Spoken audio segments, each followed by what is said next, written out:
এই তো এই চোখটা এবারে আমি নিয়ে নিব। বাচ্চারা সবাই তাড়াতাড়ি বইটা বের করে নাও। আরে আমার ফোনটা গেলে কই? আমি তো এখানে রাখছিলাম। তাহলে ওই বাচ্চাটা আমার ফোনটা নিয়ে চলে গেল। বাবা বাবা, ওই বাচ্চা এদিকে আয়। ঠিক আছে স্যার, আমি এখনই যাচ্ছি। তুই আমার ফোন চুরি করছিস তাই না? আমার ফোনটা কোথায় রাখছিস তাড়াতাড়ি বের কর বলতেছি। না স্যার, আমি তো কোনো ফোন চুরি করিনি। কি তুই আবার মিথ্যা কথা বলতেছিস? আজকে তো তোকে আমি শেষ করে ফেলবো। আরে স্যার দাঁড়ান, আমার মেয়ে সবকিছু করতে পারে কিন্তু চুরি করতে পারে না।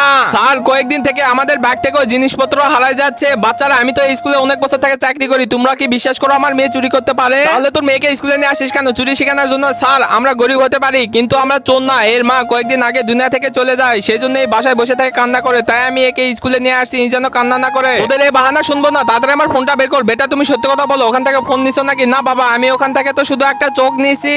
আরে ভাই, মনে হয় ওই মেয়েটা স্যারের ফোনটা চুরি করেনি। ওই মেয়েটা সত্যি কথাই বলতেছে। আরে চল, তোকে তো আজকে আমি পুলিশে দিব। স্যার দাঁড়ান বন্ধুরা, তারপর কি ওই সেটি দেখার আগে এই ছবিটির মধ্যে আপনি কোনটাকে বেছে নেবেন? সামান্য কিছু টাকা নাকি মা? আমার মতো যারা মাকে বেছে নেবেন তারা এই ভিডিওটিতে লাইক করে চ্যানেলটি সাবস্ক্রাইব করে দিন। আর পারলে কমেন্টে আই লাভ ইউ মা লিখে যান। স্যার আপনার ফোনটা প্রিন্সিপাল অফিসে রেখে আসছিলেন কি? আমি না জেনে এই মেয়েকে কোথায় কি বললাম।